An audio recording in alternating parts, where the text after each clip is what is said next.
ভগবানকে ভালোবাসার মানে কি? এই প্রশ্নটা আমরা সবাই কখনো না কখনো নিজের মনে করেছি। কেউ মন্দিরে গিয়ে প্রদীপ জ্বালিয়ে বলেছে, প্রভু তুমি আমার কাজটা করে দাও। কেউ আবার কষ্টের দিনে বলেছে, তুমি যদি থাকো তবে আমি একা নই। কিন্তু আদৌ কি এগুলো সঠিক? ভগবানকে কিভাবে আমরা ভালোবাসবো? ভগবানকে ভালোবাসার মানে কি?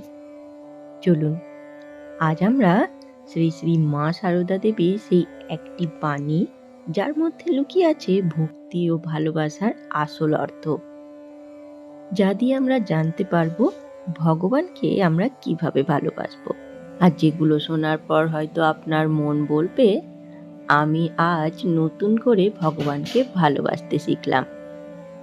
আপনি যদি জীবনে কখনো ভগবান থেকে দূরে চলে গিয়েছেন মনে করেন, তবে আজকের এই ভিডিও আপনার হৃদয় ছুঁয়ে যাবে।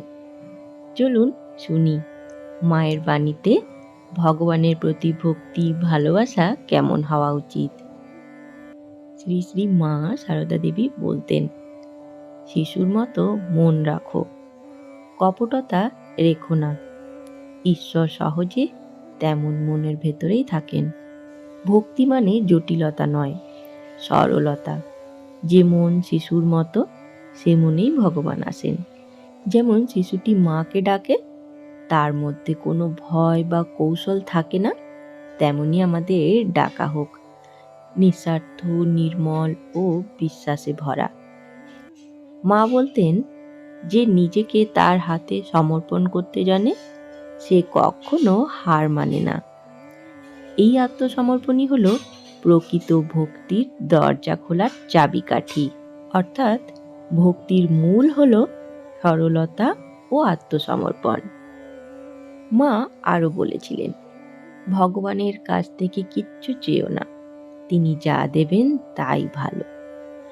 যে ভক্ত শুধু প্রার্থনা করে চাওয়ার জন্য, সে ভগবানের দয়ালুতা বোঝে, কিন্তু তার প্রেম বোঝে না।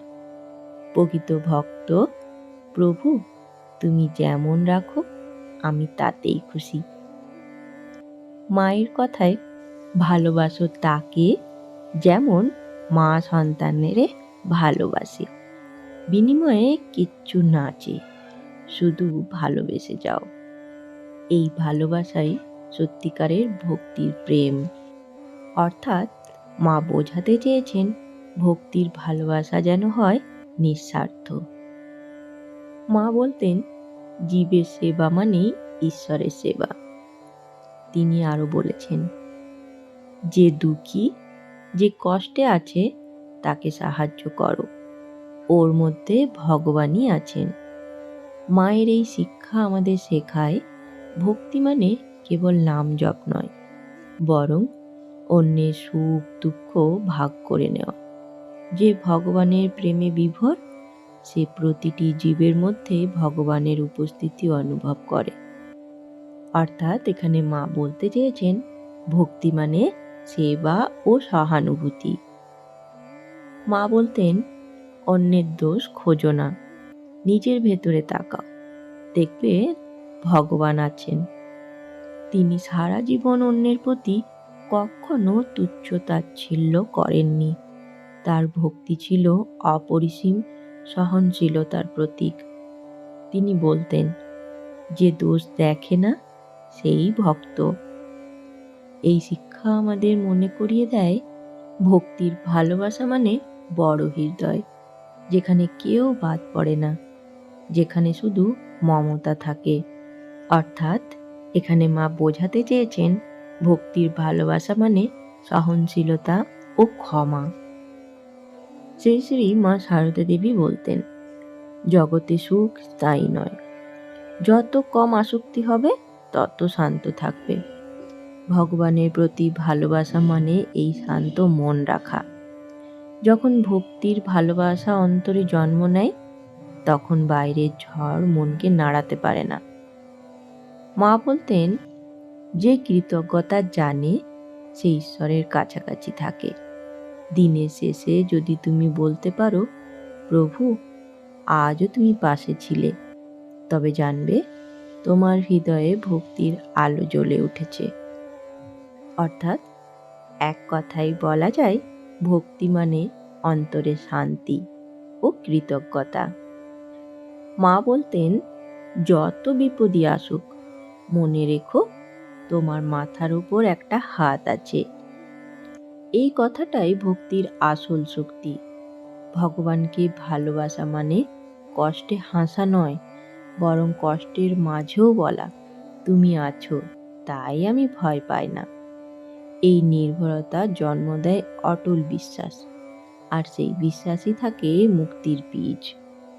অর্থাৎ মা বোঝাতে চেয়েছেন, ভক্তির ভালোবাসা মানে নির্ভরতা ও বিশ্বাস। মা সারদা দেবী সারা জীবন আমাদের শিখিয়েছেন, ভগবানের প্রতি ভালোবাসা মানে কোনো আচার নয়, কোনো নিয়ম নয়, এ এক অন্তরের সম্পর্ক, মায়ের সঙ্গে সন্তানের সম্পর্কের মতো। তিনি বলতেন, ভালোবাসা শিখো, তাহলেই সব ঠিক হয়ে যাবে। এই ভালোবাসা শেখার অর্থ হলো প্রতিদিন ছোট্ট ছোট্ট কাজে ভগবানকে খুঁজে পাওয়া। কারোর মুখে হাসি আনলে, কোনো দুঃখীকে সাহায্য করলে বা কাউকে ক্ষমা করলে, সেই মুহূর্তেই তুমি ভগবানকে ভালোবেসে ফেলেছ। মা সারদা দেবী বলেছিলেন, যে ভালোবাসে সে মুক্তি পায়। ভক্তির ভালোবাসাই জীবনের একমাত্র সত্য। তাই আজ নিজের মনকে বলো, আমি কিছু চাই না প্রভু, আমি শুধু তোমাকে ভালোবাসতে চাই। তুমি যেমনই থাকো, যেমনই জীবন দাও, আমি তোমার সন্তান, আর তুমি আমার মা। এই বিশ্বাস, এই মমতা, এই নিঃস্বার্থ ভালোবাসাই হোক আমাদের ভক্তির পথ। শেষে মার আশীর্বাদে বলি, তোমার হৃদয় যেন সর্বদা ভগবানের প্রতি সেই সত্য ভালোবাসা জেগে থাকে। জয় ঠাকুর, জয় মা। বন্ধুগণ, যদি আজকের মায়ের এই বাণী আপনাদের মন ছুঁয়ে যায়, তাহলে অবশ্যই ভিডিওটিকে লাইক করে দেবেন আর বন্ধুদের সাথে শেয়ার করে নেবেন। আর তার সাথে ঠাকুর ও মায়ের এই চ্যানেলের ভিডিও যদি আপনার কাছে প্রথমবার আসে, তাহলে অনুরোধ রইল এই চ্যানেলটিকে সাবস্ক্রাইব করে নেওয়ার, যাতে ঠাকুর, মা ও স্বামীজির বাণী আপনার কাছে সববার প্রথমে পৌঁছে যায়। ধন্যবাদ।